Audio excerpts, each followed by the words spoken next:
విధంగా కార్యక్రమాలు చేస్తే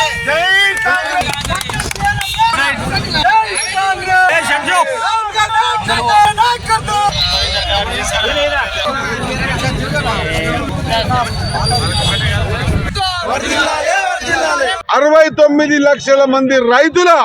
ముఖాల్లో సంతోషం చూసే విధంగా ఆనాడు రాజశేఖర రెడ్డి గారు ఒకటే సంతకంతో ₹1,00,000 రుణమాఫీ చేసి రైతుల్ని ఏ విధంగా ఆదుకున్నాడో అదే బాటలో నడుస్తున్న రేవంత్ రెడ్డి గారు కూడా మిగులు బడ్జెట్ ఉన్నప్పుడు కూడా చేయలేనటువంటి పరిస్థితుల్లో ఆనాటి బీఆర్ఎస్ ప్రభుత్వం మాటలే గాలికి మాటలు మాట్లాడితే 7 లక్షల కోట్ల అప్పుతో ఉన్న తెలంగాణ అయినా కూడా రైతులకు మాట ఇచ్చినాం,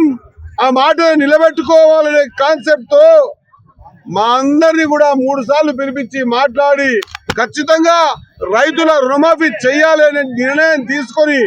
సాహసోపేతమైన నిర్ణయం తీసుకొని ఈ రోజు మొత్తం 31,000 కోట్ల రూపాయల్ని అకౌంట్లు వేసిన ఘనత రేవంత్ రెడ్డిది, కాంగ్రెస్ పార్టీ అన్న మాట మరొకసారి గర్వంగా తెలియజేస్తా ఉన్నా. ఈ సమీక్ష సమావేశాల్లో మక్తల్ నియోజకవర్గ ప్రజలందరూ కలిసి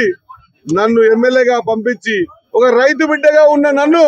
రైతుల రుణమాఫీ విషయంలో మాట్లాడే అవకాశం కల్పించినటువంటి మక్తల్ నియోజకవర్గ ప్రజలందరికీ కూడా ధన్యవాదాలు, కృతజ్ఞతలు తెలియజేసుకుంటూ నేను మొదటిసారి చూసిన వేల కోట్ల రూపాయలు రైతుల ఖాతాలు జమ అవుతా ఉంటే నిజంగా నాకు అనిపించింది నా జీవితం ధన్యమైపోయింది అన్న మాట నేను గుర్తు చేసుకుంటా ఉన్నా. కాబట్టి మాట ఇస్తే మడమ తప్పని ప్రభుత్వం ఏదైనా ఉంది అంటే అది కాంగ్రెస్ ప్రభుత్వం. నిన్న మొన్న ఒక ఆయన అంటా ఉన్నాడు, ఈడ 2 రైతుల్ని మర్చిపోయినరు, ఆడ 2 రైతుల్ని మర్చిపోయినరు, ఈ రైతుల్ని మర్చిపోయిన మాట మాట్లాడుతున్న పెద్ద మనిషికి అరే 10 సంవత్సరాల అధికారం మిగులు బడ్జెట్ ఉన్నటువంటి తెలంగాణ మీ చేతిలో పెడితే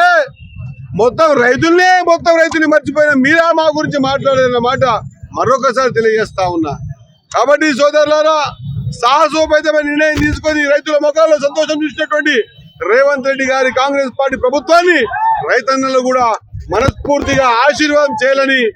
ఈ రకమైన నిర్ణయం తీసుకొని మా అందరి రైతుల